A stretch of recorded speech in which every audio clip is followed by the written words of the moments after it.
भटकन tourist सेमिनारमध्ये आपलं स्वागत आहे. आज आपण आलो आहे आचऱ्यामध्ये. आचरा ऐतिहासिक असं वारसा असलेलं गाव आहे आणि या गावात श्री देव रामेश्वर मंदिरामध्ये रामनवमी उत्सव मोठ्या थाटामाटात शेकडो वर्षापासून चालू आहे. तो आज सोहळा आपण पाहण्यासाठी आलेलो आहोत आणि आज आपण तो सोहळा पाहणार आहोत. तर भटकन टुरिस्ट समीर सोबत आचरा येथील रामनवमी उत्सव आपण पाहतो.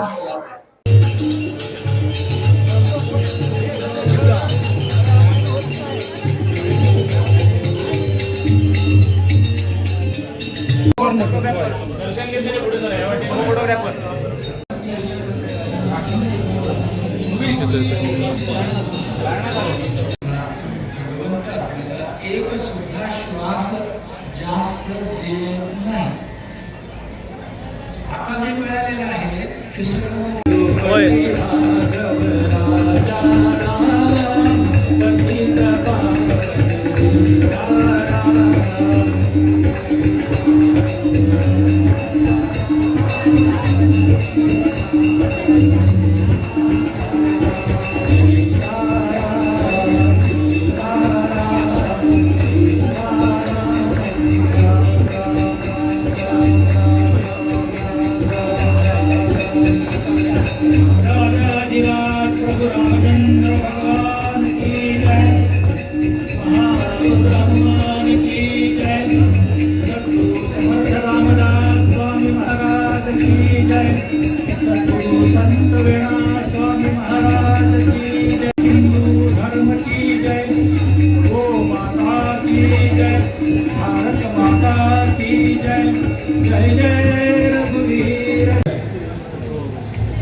तो सद्गुरू समर्थ रामदास स्वामी.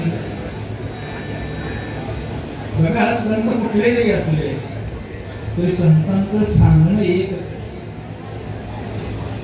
रामदास स्वामी या पदामध्ये आपल्याला काय सांगताय? नरतनु दुर्लभ लाभली दैवे तरी श्री हरी कथा पुराणे ऐकती श्रवणी सावध ठेवी कान मनुजा होई सावधान. दास म्हणे संतासी शरण जा दे सोडोनी अभिमान मनुजा होई सा. उद्धव सुतांनी वर्णन केलेलं आहे. सुखाला सारखे पूर्ण वैराग्य जाते वसिष्ठावरी. नमस्कार माझा सद्गुरु रामदासा. जय जय रघुवीर.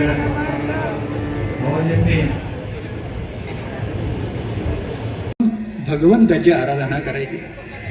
भगवंताकडं एवढं तोडं चालत नाही. द्रौपदीने हाका मारल्या, आले का भगवंत? नाही आले. मात्र शेवटच्या हाकेला आले. तिने विचारलं, किती हाका मारायच्या? काय म्हणले? किती हाका मारायच्या? आत्ता आला. नाथ महाराज आपल्याला प्रश्न विचारला. प्रश्न विचारल्यानंतर एकाने उत्तर दिलं. काय केलं म्हणजे? म्हणला, नातवाची परवा केवढी मोठी पूजा केली. मग धूम धडाक्यात मुलींचं लग्न केलं. भगवंताने याला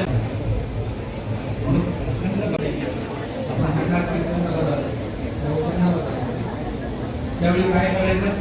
गुराकी यमुने वरचा गुलाम काळा संतांगरचा गुलाम काळा संतांगर.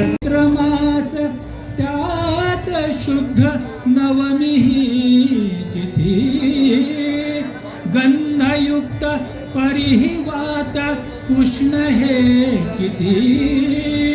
दोन प्रहरी कागशी सूर्य थांबला. राम जन्मला, राम जन्मला, राम जन्मला.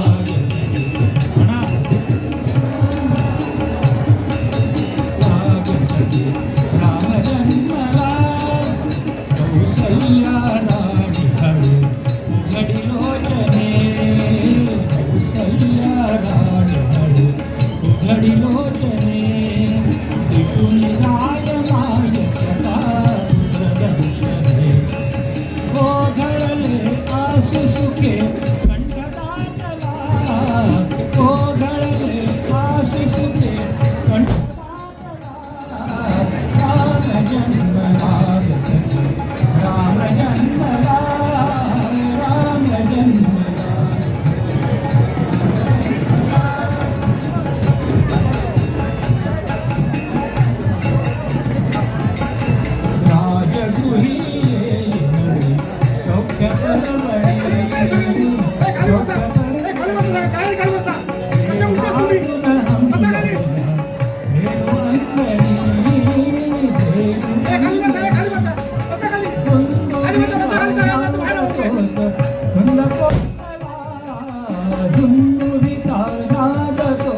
जन्मला ग सखी, राम जन्मला.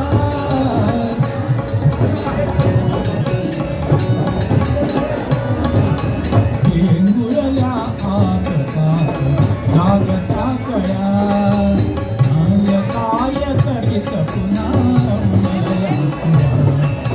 उच्चर देवायुच्यास हसून बोलला, उच्चर देवायुच्यास हसून बोलला. राम जन्मला ग सखी, राम जन्मला.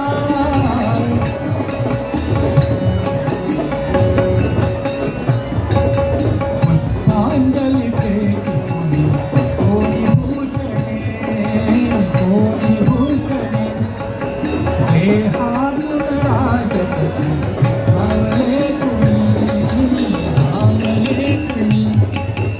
जाणं येणं कोणी करू नये.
इनामदार श्रीदेव रामेश्वर संस्थानचा दरवर्षी साजरा होणारा ऐतिहासिक रामनवमी उत्सव आज या ठिकाणी संपन्न झालेला आहे. विविध भागातून भाविकांनी या रामनवमी उत्सवाला आपली हजेरी लावलेली आहे. सकाळी रामेश्वराचं दर्शन लोकांनी विविध भागातून आलेल्या लोकांनी रामेश्वर दर्शन घेतलेलं आहे आणि त्यानंतर जो उत्सव असतो रामजन्माचा, तो रामजन्माचा उत्सव रामनवमी रामाचं पाण्यात घालून रामजन्म झाला आणि त्यानंतर इथे आलेल्या सर्व भाविकांना श्री रामेश्वर संस्थानच्या वतीने महाप्रसादाचं वाटप करण्यात आलेलं आहे आणि संध्याकाळी संजगिरी यांचं शास्त्रीय गायन होणार आहे आणि त्यानंतर रात्री पालखी आणि त्यानंतर कार्यक्रम संपणार आहे. अशा प्रकारे रामेश्वर संस्थानची ही रामनवमी मोठ्या उत्साहात थाटात संपन्न झालेली आहे. सोबत होते कपिल गुरव आणि कपिल गुरवानी आपली प्रतिक्रिया दिलेली आहे. आता आपण आणि काही लोकांच्या मुलाखती घेणार आहोत. त्याच्यापैकी एक असतील या संस्थानचे अध्यक्ष.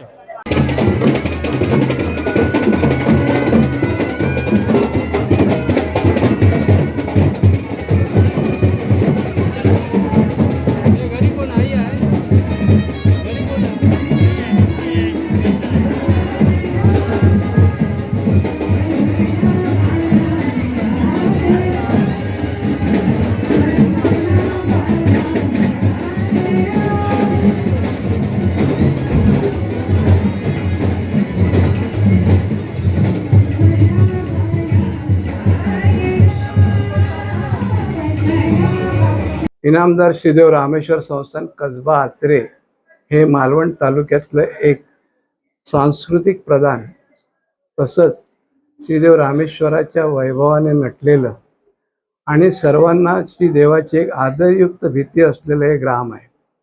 इथे सर्व उत्सव बारमाही उत्सव असतात. प्रत्येक मानकरी, प्रत्येक सेवेकरी, प्रत्येक ग्रामस्थ हे देवाची आदरयुक्त भीती मनात ठेवून आपापली कामं बिनबोबाट कोणताही हुकूम न देता आपापल्या जागी व्यवस्थित येऊन ती काम करत असतात. आणि एकोप्याने काम करण्याचं एक सुंदर एक उदाहरण आहे की या आदर्शवत उदाहरण आहे. या गावातले जे सगळे उत्सव व्यवस्थित का वाटतात तर त्याचं कारण हे आहे. त्यानंतर 1660 पासून ही संस्था हे झाली, प्रस्थापित झाली आहे. छत्रपती शिवाजी महाराजांच्या वेळचे सनद आहे आणि तेव्हापासून हा जो साज आहे तो त्या कुळातल्या प्रत्येकाच्या वंशजांनी तो आपापल्या परीने आज तागायत नटवत आणला आहे आणि त्याला आपापल्या परीने एक चांगलं रूप आणि चांगला साज देत आला. त्यामुळे असलेल्या ग्रामामधल्या सगळ्या 12 मानकऱ्यांच्या सर्व वंशजाचे आम्ही सगळे ऋणी आहोत. जुन्या काळापासून चालत दिलेली आहे आणि ते आतापर्यंत आम्ही त्या हे करत आलो, म्हणजे चालवत दिली होती जुन्या पहिल्यापासूनची. आणि शिवकालीन तोफा असत. राम जन्म झाल्यानंतर आम्ही एक तोफ लावतो, परत 5-10 मिनिटांनी दुसरी होतो आणि पूर्ण 9 दिवस आम्ही 2-2 तोफी लावतो पालखीला. रात्रीची पालखी असतात त्यामुळे पालखीसाठी परत त्याच्यासाठी बंदुकीचे आवाज असतात, गट्टे लावले जातात. तिकडे गट्ट्याची आमची सगळे भावबंद थांबले आहेत.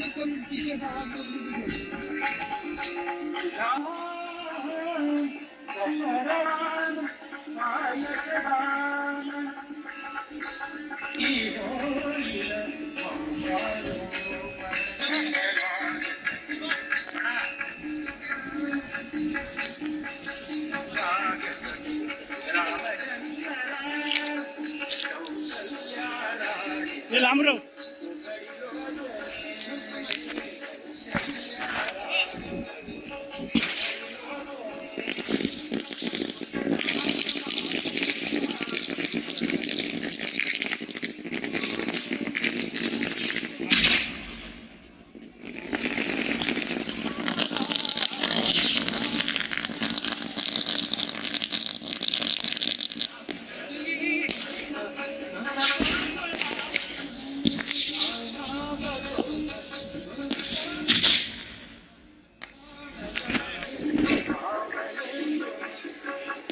म्हणतात.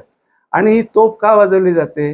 ज्या वेळेला एखाद पालखी सुरू होते तर अख्ख्या गावातल्या लोकांना कळावं की बाबा आता पालखी सुरू, तोफेचा आवाज झाला की इशारत म्हणतो ज्याला, की तोफेची इशारत झाली की पालखी सुरू झाली. आणि पालखी जेव्हा काही फेऱ्यानंतर प्रत्येक ठिकाणी आली की त्यावेळेला तोफ उडवली जाते. तसंच देव जेव्हा आपल्या पूर्ण गावात, देवाचं अखंड गाव देवाच्या मालकीचं आहे, जवळजवळ 18,000 एकर जमीन देवाची आहे आणि देव 3 वर्षांनी एकदा आपल्या संपूर्ण इलाख्यात पाय लावून येतो, म्हणजे जातो. त्यावेळेला देव काही काही ठिकाणी जातो, त्या ठिकाणी तोफेचा आवाज देतो, आपण सुरुवात होते आणि आमचे जे तरंग आहेत त्यांना जे अवशेष, तर त्या ठिकाणी ते तोफेच्या आवाजावरच चालतं. म्हणून या देवाच्या तोफा आहेत, 5 तोफा आहेत देवाच्या. त्या शाही सोहळ्याबाबत काय सांगाल? सगळे उत्सव असतात ते आपले लोकांना उत्सुकता असते आणि मी काही जे आहे पूर्वी आपल्याकडे पूर्वी आता इलेक्ट्रिसिटी आली, पूर्वी आपल्याकडे लाईट्स नव्हत्या. तर तो जो मशाल हा जो प्रकार आहे, त्या मशालीच्या दिव्यातच उजेडातच पूर्ण पालखी सोहळा होत होता. आणि त्यानंतर ते आपले हे आले, पेट्रोमॅक्स आले. पण पेट्रोमॅक्स इकडे वापरले जात नव्हते, फक्त मशाल आणि जो काही इतर उजेड होता. आणि त्यावेळेला इकडे लांबण दिवे लावले जात होते. आणि अशा प्रकारे हा जो पालखीचा सोहळा आहे तो होत होता. आपण एका गावातून दुसऱ्या गावात जात असताना फक्त पेट्रोमॅक्स वापरत होतो. आणि त्यामुळे जो अब्दागीर वगैरे जे आहे ते शिवकालीन आहे, सगळं ते शिवाजी महाराजांच्या त्यावेळच्या याच्या सरंजाम आहे. हा सरंजाम म्हणतो, ह्याला सरंजाम आहे, शाही सरंजाम आहे. भटकन विथ समीरमध्ये आज आपण आचरा संस्थानची रामेश्वर मंदिरामधील श्री रामनवमी उत्सव शाही थाटात जो झाला होता तो आपण पाहिला आहे. आणि हा तुम्हाला श्री रामनवमीचा शाही थाट कसा वाटला आणि याचा अनुभव घेण्यासाठी तुम्ही आचऱ्याला या आणि हा रामनवमीचा आस्वाद घ्या. माझ्या चॅनलला लाईक करा, शेअर करा आणि सबस्क्राईब करा. धन्यवाद.